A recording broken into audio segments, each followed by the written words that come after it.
Okay, so here we are with this 1986 AMG HMMWV. It's a lot of acronyms. The military loves acronyms.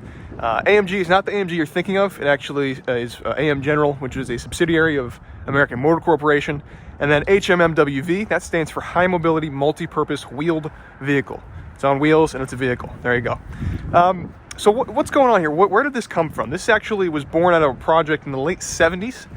Basically, the United States military was looking for a way to cut down on their fleet and really just, they wanted a jack-of-all-trades platform that they could, you know, it was sort of a one-size-fits-all. They could have many, it was modular, they could have many different variants, that sort of thing. Because remember, at the time, we had quarter tons, the M151, which was really just a continuation of that World War II era light utility truck. We had Gamma Goats for off-road. We had CUCVs, which was pretty much just a Dodge D-Series painted in olive drab. It was a little more than that, but you know, it's essentially what it was.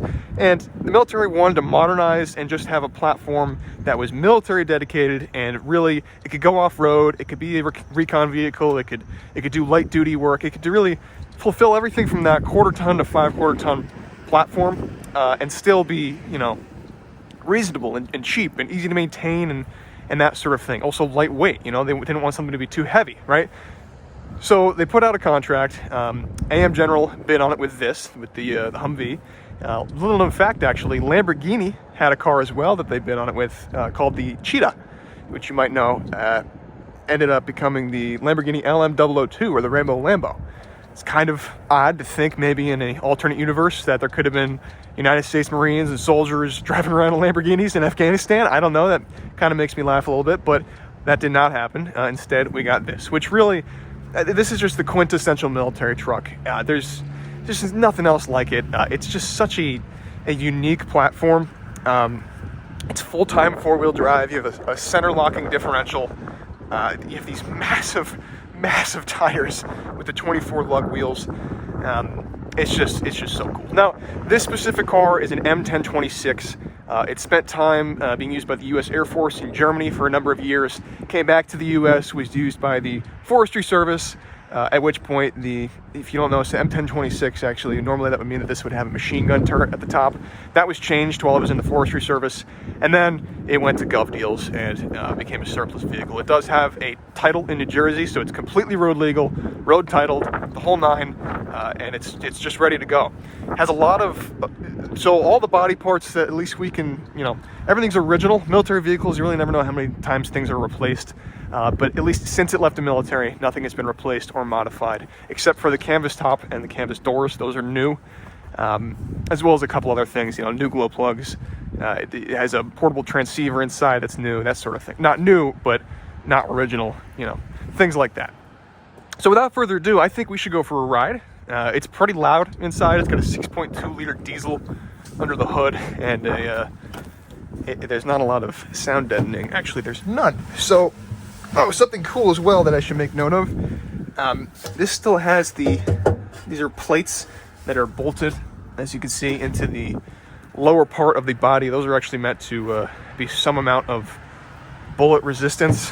You know, usually those are chopped up with these when these go to gov deals, but kind of interesting. I don't really know if that's going to help very much, but it's the thought that counts. So it's already warm. Normally you wait for your glow plugs to warm up, but I'm just going to fire her right up. There you go. And we do have lap belts. I'll go ahead and put on right now. These are your light controls over here. So these are your parking lights. If you're familiar with these systems, in order to turn the headlights on, you always have to pull this up, and then now your headlights are on. These are your panel lights. It's so bright out you can really not tell, but they do go on. You have your high beam on the floor, and that indicator lights up. But right now we're just going to roll around with the parking lights, or the stop lights, turned on. This is your e-brake, right? Or parking brake rather. They're manually adjustable.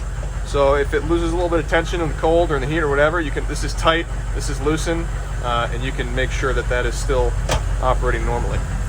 Your turn signal right here, very simple, left, right, and then for emergency lights, you lift that tab up and bring it all the way up. So your dash controls, you have a speedometer, odometer, fuel gauge, voltmeter, this is coolant temp, and oil pressure. And then we also have a air filter particulate reader as well. As you can see, you got good flow right now.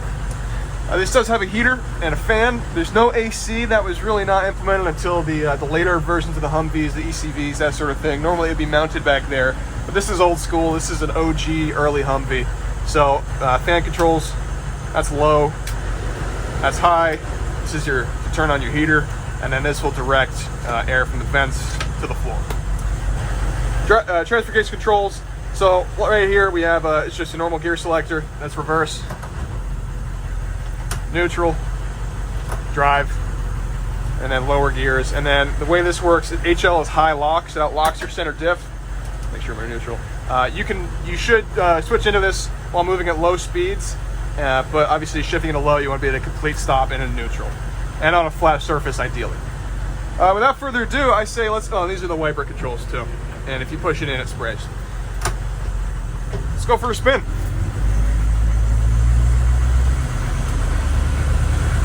Now, I cannot emphasize enough just how smooth this is. It is so nice to drive. It is actually so pleasant. And you gotta remember, they designed these with the vehicle operations, you know, it's in the mind of a 17-year-old. That's kind of who's gonna be driving this. So, it's not exactly complicated.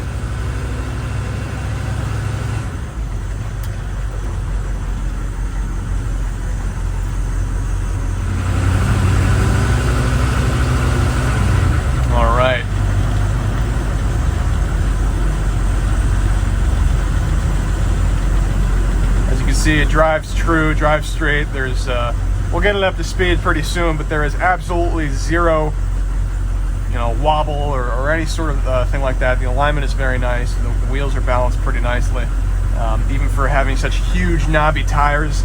I did drive this for about 2 hours on 95 from New Jersey up to Westchester County, New York, where we are today. Not a problem at all. It sits very comfortably at 55 miles an hour. That's pretty much all it's geared for. You gotta remember, it's a convoy vehicle at most. So you're not really gonna get much past that. Even in the 4-speeds, they're really meant for like 55 to 65 and nothing more. But even at that speed, they're not rattling, they're not, you know, shaking everywhere. Some of them do, but this one is very nice and very well taken care of. And right now, it's just in great shape in terms of the alignment and the wheel balance. You are going to see every now and again the brush bar. That will rattle just a little bit, as well as the hood. The hood is fiberglass. It's very lightweight, so it's going to do that.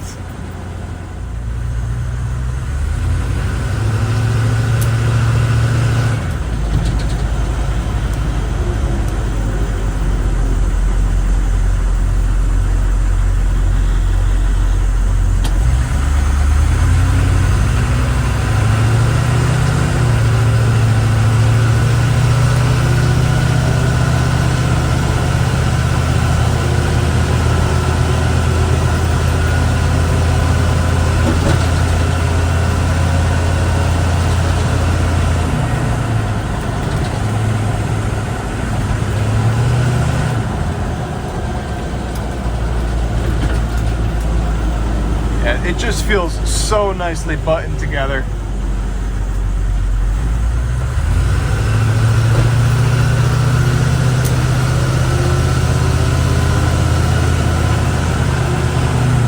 And it turns really nicely too. Sometimes a lot of these, if they've been used in like really wet conditions pretty often and you're constantly shifting out of high lock and high, every now and again the center diff will get a little stuck.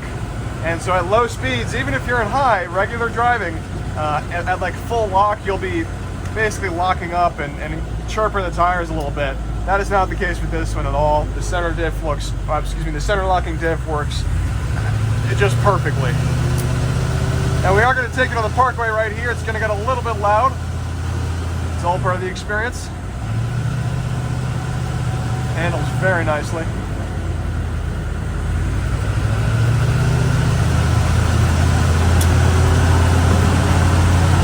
0 to 60 is about 25 years. I'm joking, it's actually not that bad. But the old Humvees and even even the H1s, especially the H1s, because those are a bit heavier. They got quite a bad rap for being painfully slow. It's not a race car. So even right now, look at how perfectly the steering wheel is aligned. And we're at 55 miles an hour right now.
Windows as well.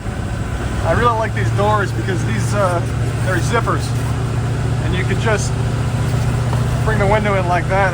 It's the perfect level for an armrest. And on like a nice warm summer day, you can even take the doors off if you want, but it's not necessary. Just bring the windows down, and the breeze is perfect. It's absolutely perfect.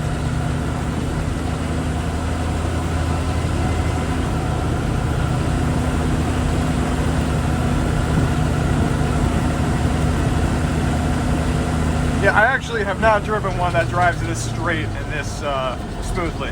It really is, it just speaks for itself.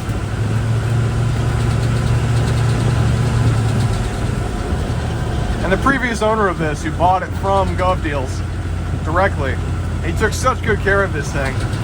And he kept it as original as possible to how it was, or at least how it should have been when he got it. You know, didn't monkey around with it, didn't try and get crazy doors, didn't try and do anything, didn't try and change the paint color, make it black and do all the crazy upholstery. It's just a tried and true military vehicle, as it was, as it's meant to be. But it drives like an everyday car, or truck rather.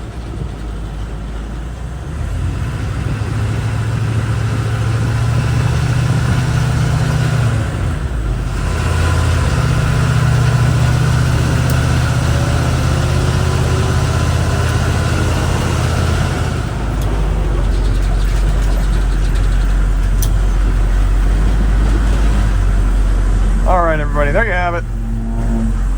I'm going to be in the comments for the duration of this auction, so please do not hesitate to leave your questions. I'll do a quick walk around with just the, just so you can hear the exhaust outside. You got the side dumps right there and the rear wheel wells. Please don't hesitate, ask questions. I'm more than happy to answer them. Whatever I can do to help. But until then, enjoy. I hope you enjoyed today, and happy bidding. Good luck.